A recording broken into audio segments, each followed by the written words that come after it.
भगवान ने कहा भय दिखाओ उसको, क्यों? जब तक उसके ऊपर गिरेगा नहीं कुछ वो काम करने वाला नहीं है। जाओ डराओ धमकाओ फिर पकड़ के ले आओ। लक्ष्मण जी गए, सुग्रीव को पकड़ के लाए। माफी मांगने में एक नंबर सुग्रीव जी, आते गोड़ पे लौटाई गए, प्रभु क्षमा करिए, अपराध हो गया प्रभु, मैं भूल गया, आपकी माया ने भुला दिया प्रभु, आपकी माया से कौन बच सकता है। और दोस्त तो मैं मानता हूं मेरा है, लेकिन 50% आपका भी है। अरे भगवान बोले मेरा दोस्त? बोले प्रभु आपकी माया ने भुला दिया। माया आपकी दासी है, आप चाहते तो अपनी माया को मना कर सकते थे। देखो सुग्रीव को बहुत जरूरी काम सौंपा हूं, सबको फंसाना, उसको मत फंसाना। आपने अपनी माया को मना नहीं किया, आपकी माया ने मुझे फंसा लीजिए। अब कहिए पूरा दोष मेरा है कि 50% आपका भी है? भगवान मुस्कुराने लगे, कहा अच्छा चलो कोई बात नहीं, तुम भरत इतने प्रिय हो मुझे, अब सुग्रीव वो काम करो जिससे सीता जी का पता चले। सुग्रीव जी ने कपियों को बुलाया, बुलाकर कहा पूरब जाइए, पश्चिम जाइए, उत्तर जाइए, सीता जी का पता लगाइए, लेकिन सावधान रहे, 1 महीने के भीतर आना है।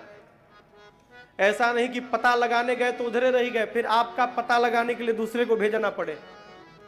इसलिए टाइम पीरियड बांधी, 1 महीने के अंदर ही वापस आना है। और जाकर फांकी नहीं मारना है उधर कि भाई 1 महीने के लिए कह दिए तो जाके उधर आराम से सोए हैं, काम धंधा छोड़ दिए हैं। खाली हाथ बिना पता लगाए जो आएगा वो मेरे हाथों मृत्यु दंड प्राप्त करेगा। कितना कठोर नियम बनाया सुग्रीव जी ने, 1 महीने में ही आना है और पता लगा कर आना है।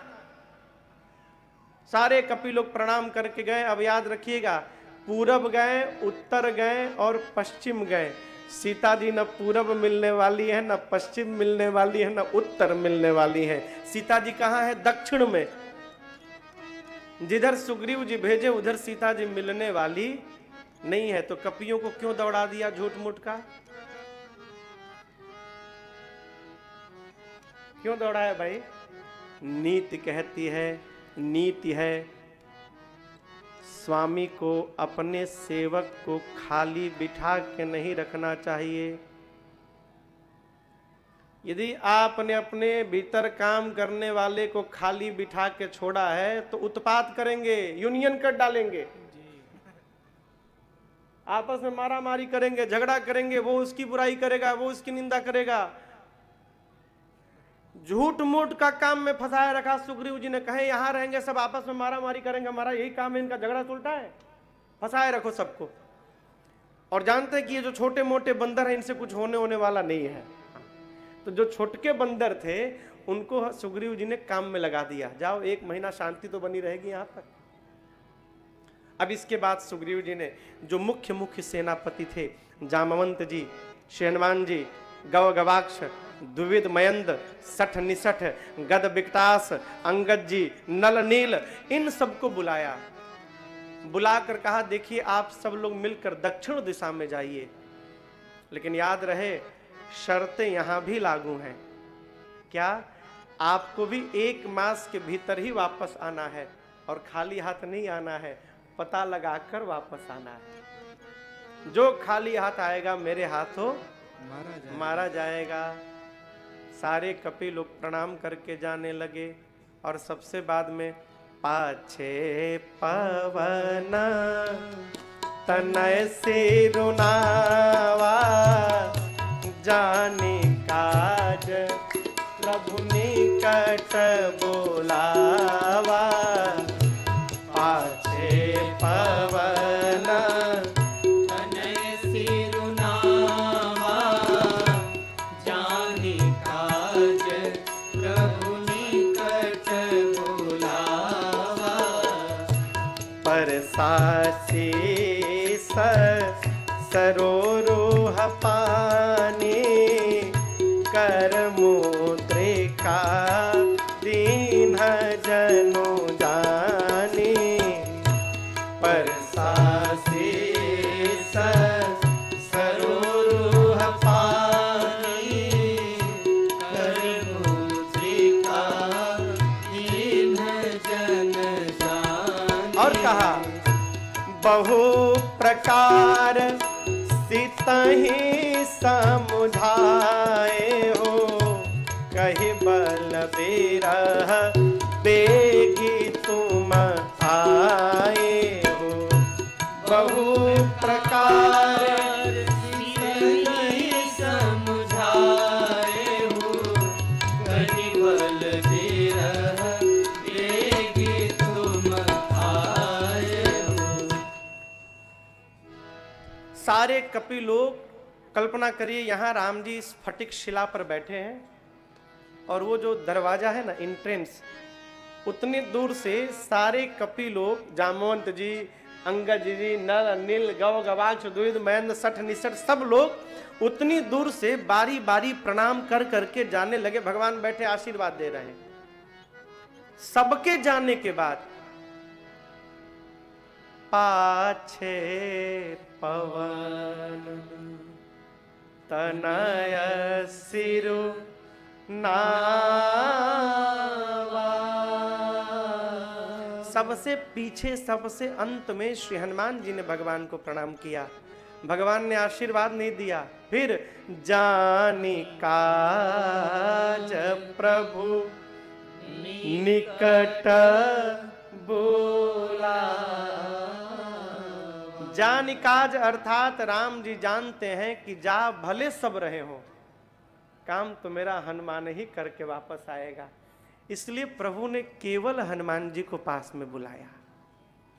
हनुमान जी दौड़ कर आए, प्रभु को प्रणाम करके, कल्पना करिए भगवान यहाँ बैठे हैं और हनुमान जी यहाँ बैठ गए। हाँ प्रभु आज्ञा करिए। राम जी ने हनुमान जी के सिर पे अपना हाथ रख दिया, लाड़ लड़ाने लगे हो। बड़ा जब छोटे को लाड़ लड़ाता है ना तो सिर पे अपना हाथ फेरता है। भगवान ने जैसे हाथ फेरा, हनुमान जी एकदम गदगद हो गए।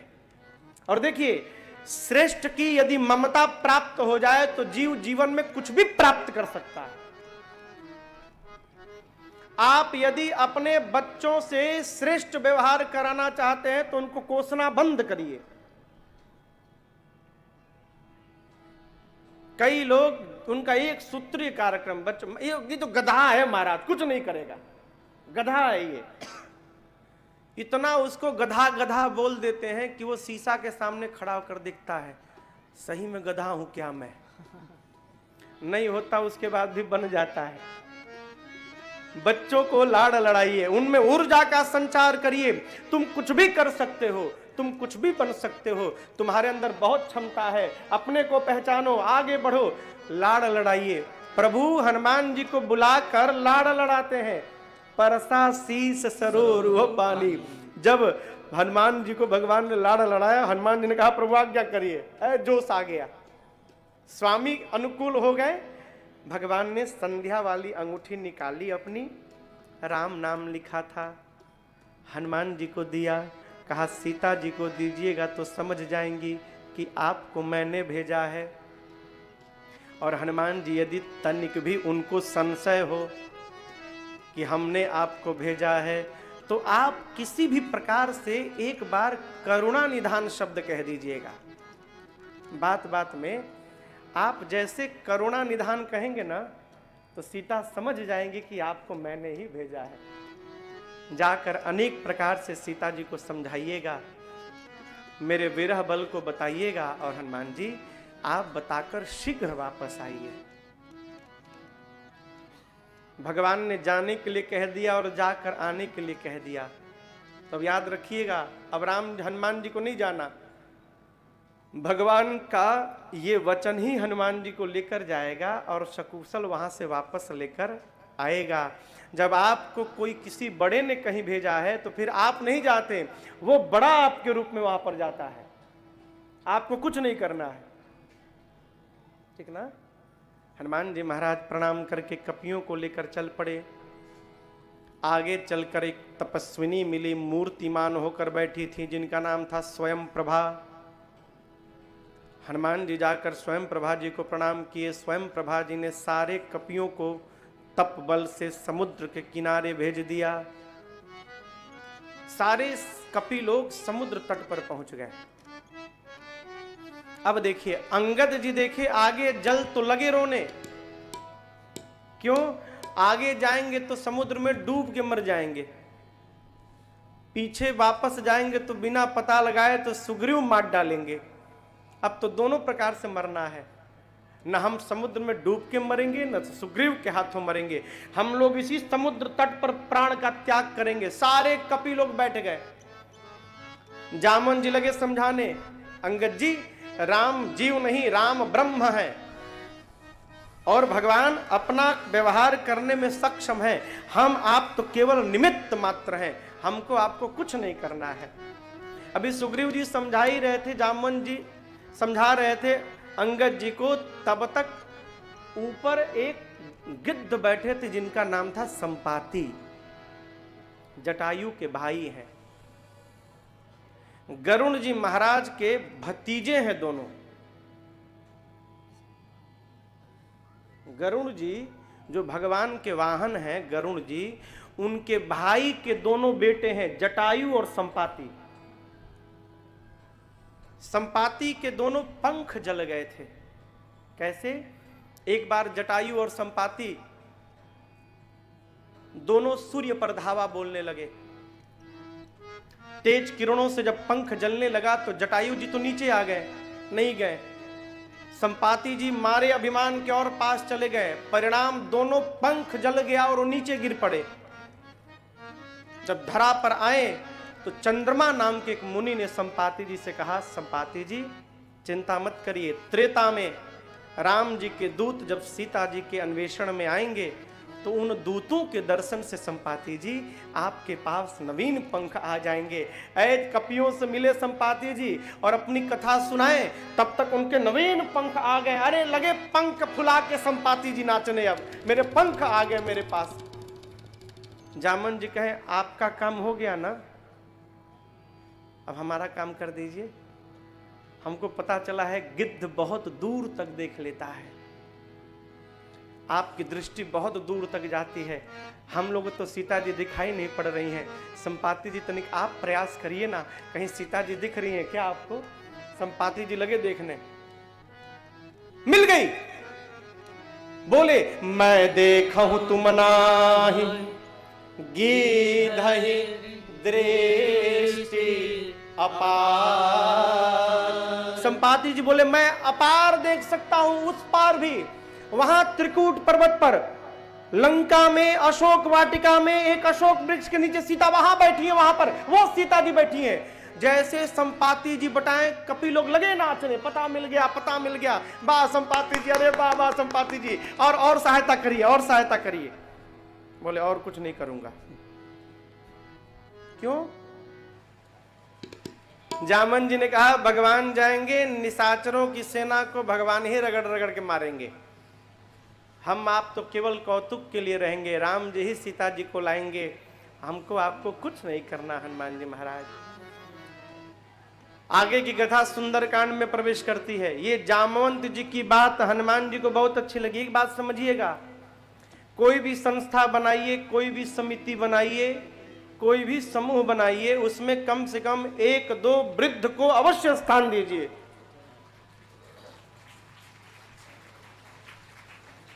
जिस समिति में, जिस संस्था में कोई वृद्ध नहीं है, उस संस्था का मालिक भगवान है। जितने लोग उतने